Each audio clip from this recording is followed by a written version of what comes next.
નમસ્કાર, પ્રોપર્ટી ગુરુના ખાસ એપિસોડમાં આપનું સ્વાગત છે. કારણ કે આપ સૌ જે રીતે જાણો છો કે સીએનબીસી બજારે 10 વર્ષ પૂર્ણ કરી દીધા છે અને આ સપ્તાહમાં આપણે આ 10 વર્ષની ખાસ ઉજવણી કરી રહ્યા છે. પ્રોપર્ટી ગુરુના પણ 10 વર્ષ અહીં આગળથી પૂરા થઈ રહ્યા છે. તો તમામ દર્શકો જે આ 10 વર્ષ અમારી સાથે સંકળાયેલા રહ્યા એ સૌના આભાર સાથે આજનો આ ખાસ શો આપણે અહીં આગળથી શરૂ કરી રહ્યા છે.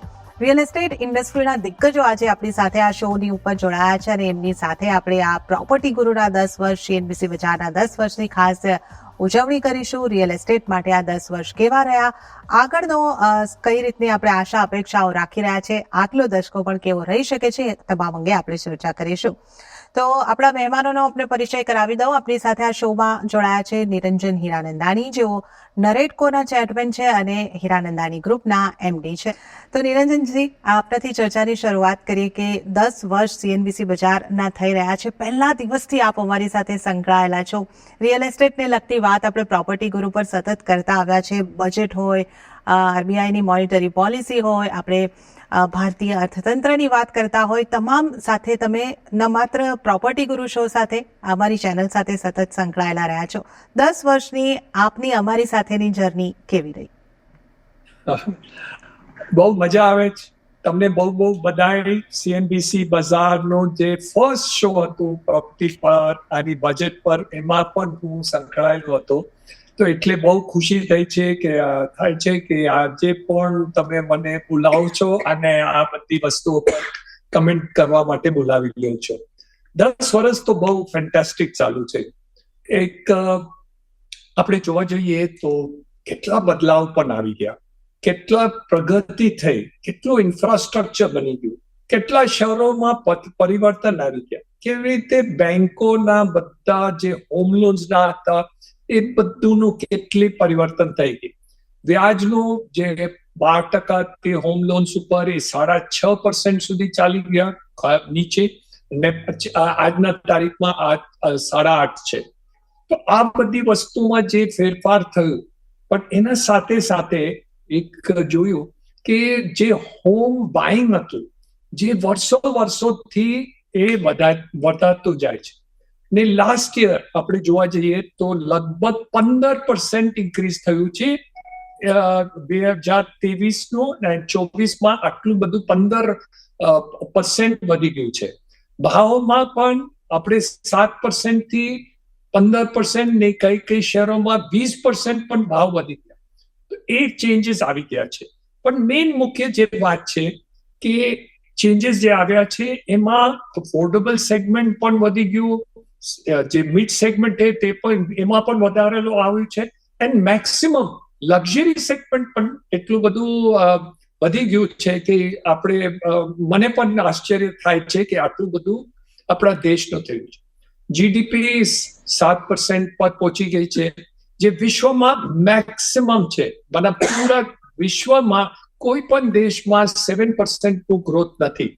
તો આ બધા આપણે જોવા જઈએ ને જે ઇન્ફ્રાસ્ટ્રક્ચરનું ડેવલપમેન્ટ મુંબઈ શહેરમાં જે ડેવલપમેન્ટ થાય છે, ઇન્ફ્રાસ્ટ્રક્ચરને જે થયું છે, આમાં જે પરિવર્તન આવી ગયું છે, એના કારણે મને લાગે છે કે આગળ પણ જે રિયલ એસ્ટેટનો તરક્કી થશે, ઇમ્પ્રુવમેન્ટ થશે, એમાં ઘણું બધું વધારો આવશે. જી, તો અહીંયા આગળથી આપણે જે 10 વર્ષની ખાસ કરીને વાત કરી છે અને આપણે સાથે નિરંજન સરે પણ આપણને સરસ રીતે આ 10 વર્ષની જર્ની સમજાવી. નિરંજન સર, આ રિયલ એસ્ટેટની જ્યારે આપણે વાત કરીએ, આ 10 વર્ષમાં જે મોટા બદલાવ મારા દ્રષ્ટિમાં આવતા મને દેખાયા છે, એક તો સૌથી મોટી વસ્તુ કે આપણી ઇન્ડસ્ટ્રી ને આપણે કહી શકીએ કે ઓર્ગેનાઇઝડ થતી આપણને ખાસ કરીને દેખાય, અને બીજી વસ્તુ કે દરેકને હવે પોતાનું ઘર તો જોઈએ જ છે એ રીતનો માઇન્ડસેટ જો આપણે હોમ બાયર્સની તરફથી જોઈ રહ્યા છે, તો આ એક બહુ મોટું પરિવર્તન છે. પોતાના ઘરની ઈચ્છા એ જે છે આપણે ખાસ કરીને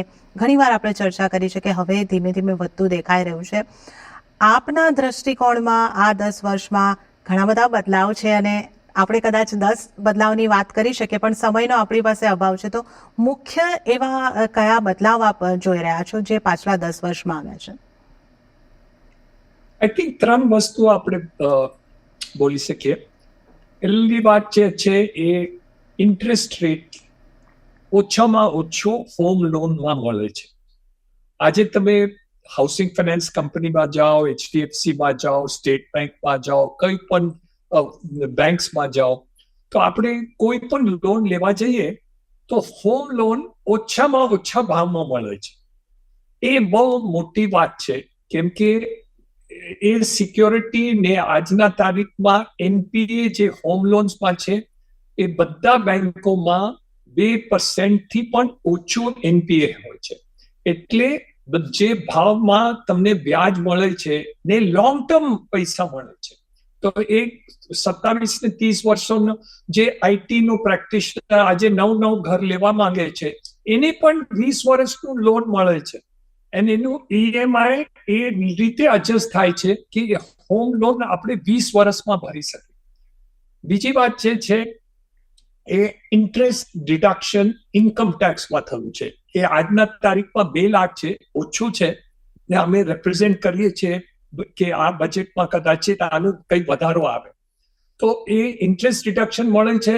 તો આપણે સપોઝ કિરાયામાં ઘર લઈએ તો આપણે ઇન્ટરેસ્ટ ડિડક્શન, આપણે વ્યાજનું રેન્ટલનું ડિડક્શન નથી મળતું, પણ આપણે જે વ્યાજ આપણે ભરી છે એનું ડિડક્શન ઇન્કમ ટેક્સમાં મળે છે. તો આપણું જે ઇન્કમ છે એમાં એનું ડિડક્શન મળ્યું છે. ત્રીજી વાત જે ઇમ્પોર્ટન્ટ છે એ PMAY સ્કીમ છે, જેમાં આપણે અફોર્ડેબલ ઘરોમાં 1.5 થી 2% વ્યાજનું માફ થાય છે ને સેન્ટ્રલ ગવર્મેન્ટ ભરે છે 20 વર્ષના લોન ઉપર ઇન્ટરેસ્ટ સુધી. તો એ બેનિફિટ જે મળે છે અફોર્ડેબલ હાઉસિંગમાં, પણ એ લગભગ 45 લાખનું ઘરના ઉપર સીમિત હતું. હવે નવું જે સ્કીમ અનાઉન્સ કર્યું છે એમાં આપણે ખબર નથી કે કેટલું છે. નિરંજનજી, આગળ આપની પાસેથી જે સમજવું હતું કે આ એટલા બધી વસ્તુઓ ચર્ચાની અત્યારે આપણી પાસે આ ચર્ચામાં આપણે બેઠા છે તો આવતી દેખાઈ રહી છે કે એક આપણે ઇન્ટરેસ્ટ રેટની વાત કરી કે એનો લાભ મળ્યો છે. ઇન્કમ ટેક્સમાં ઘર ખરીદી પર એક 2 લાખનો લાભ આપણને મળતો હોય છે, પણ જે રીતે આપણે જોતા આવ્યા છે કે સરકાર હવે નવા ટેક્સ રિજીમ પર શિફ્ટ થવા માંગે છે, એ રીતનું આપણને પાછલા થોડા બજેટોથી જોવા મળી રહ્યું છે.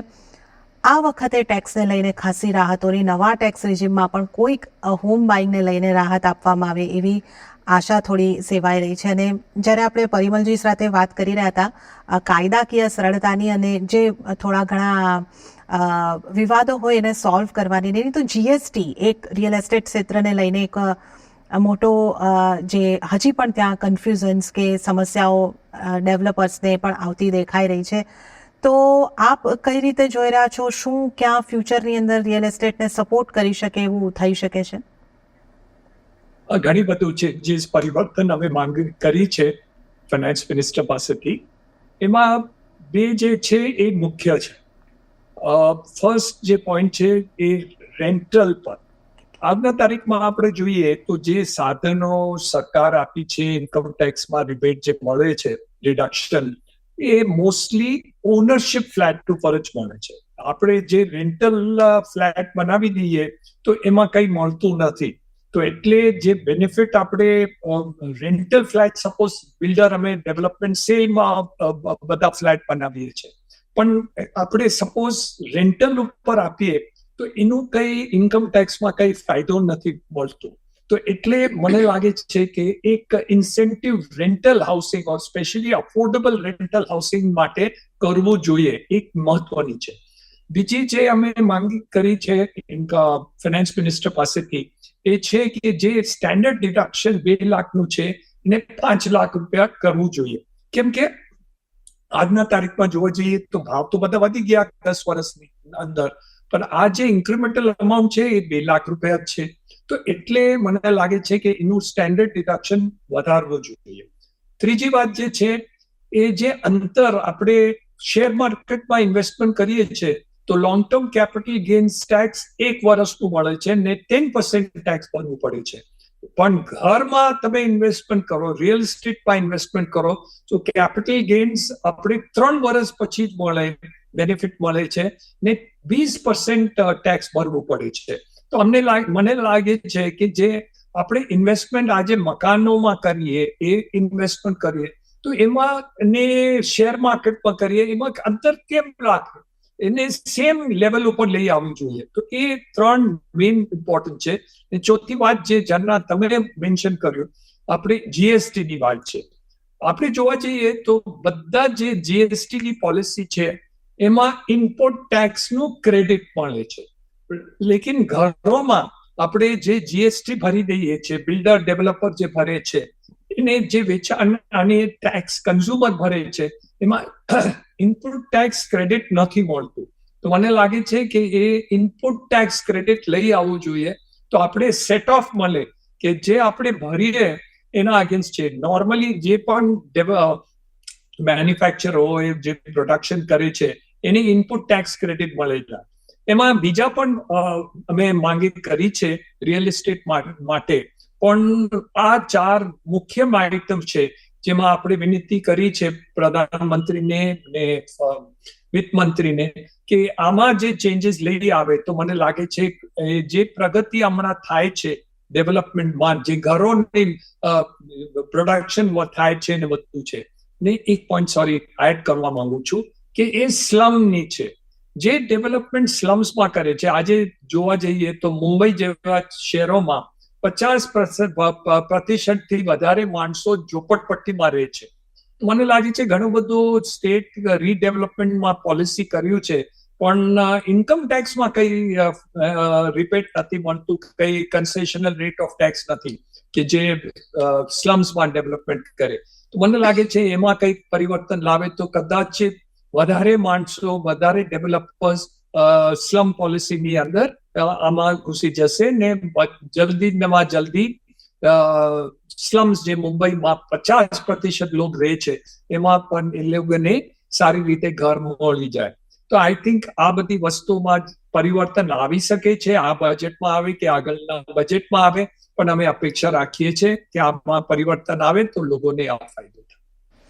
ઓકે, તો આગળ કયા કયા ફેરફાર આવી શકે છે એની જરૂર છે, ખાસ કરીને રિયલ એસ્ટેટ સાથે સંકળાયેલા આ ફેરફારોની આપણે આગળથી વાત કરી તો સ્લમનું રીડેવલપમેન્ટ થઈ શકે ત્યાં થોડું ફોકસ કરવામાં આવે એની આપણે આગળથી વાત કરી, અને જે એક ઇક્વિટી અને રિયલ એસ્ટેટની ઉપર લોંગ ટર્મ કેપિટલની અંદર ડિફરન્શિએશન છે એ દૂર થાય, આ પણ એક મહત્વનો મુદ્દો અહીં આગળથી આપણે ચર્ચા કર્યો છે. ત્યારે જ નિરંજન સર, આપનો અને પરિમલજી આપનો ખૂબ ખૂબ આભાર. આપ અમારી સાથે ખાસ આ શોમાં જોડાયા. સતત આ જર્ની જે અમારી 10 વર્ષની રહી છે, એક દાયકો તરીકે અમે જેને સેલિબ્રેટ કરી રહ્યા છે, દાયકાભરના સફરમાં અમારો સાથ સહકાર આપવા બદલ આપ બંનેનો ખૂબ ખૂબ આભાર.